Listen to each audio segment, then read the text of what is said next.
mighty slick.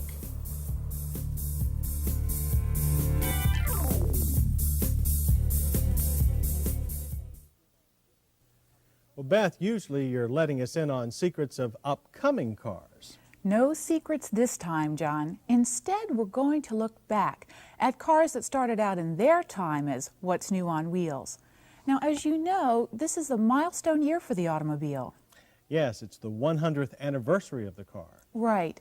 And some of the older companies like Mercedes-Benz and Ford have some great footage in their archives. So we borrowed some of it and put together a short refresher course on just how far the automobile has come.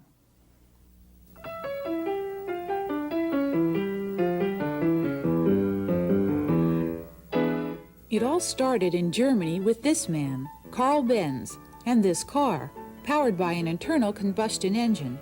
This isn't actually the first car. There had been steam and electric-powered cars around Europe and the U.S. for 20 years. But Benz is known as the father of the automobile because he was the first to market a successful car with an internal combustion engine. And this is his first production model, called the Velo. By the turn of the century, the industry was really on the move. Thanks to men like Ransom Olds in the U.S., he introduced mass production techniques. And Charles Dorrier and his brother Frank, who in 1900 produced the first practical American car that was more than an expensive toy. And oh yes, Henry Ford. He built this quadricycle for himself in 1896. But then he went on to build cars for everybody. Until Ford introduced the Model T in 1908, built on an assembly line, cars had mainly been playthings of the rich. Ford changed all that. And from then on, the car industry raced along and became a dominant force in U.S. industry and culture. By the 20s, cars were forever changing America and the way we live. Dirt roads became pavement, and every city was suddenly closer to the next. Cars kept improving, and by 1929, there were hundreds of American auto companies. What was happening was nothing less than a social revolution, as the car became a necessary part of the American dream. But then came the Depression, and the number of companies dwindled. By World War II, there were only a handful left. But car making took a back seat to war production anyway. From 1943 through 1945, there were virtually no cars made for the public. There were plenty of Jeeps. After the war, automobile production soared.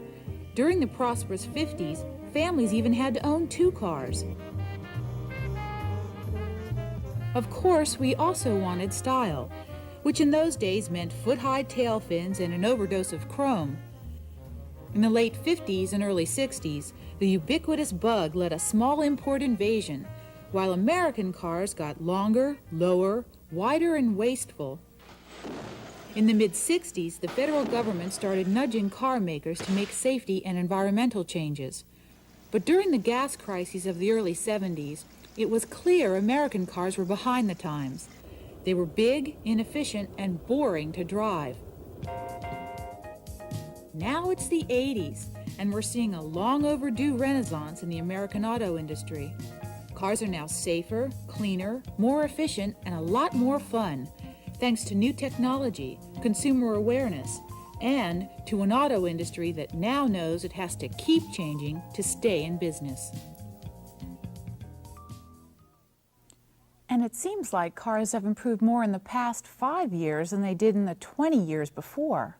Well, let's hope things keep improving through the second 100 years. Thanks, Beth. You're welcome, John. Now, if there's one thing to learn from the past 100 years, it's that car companies often got their biggest successes when they took a good thing and made it better, which is just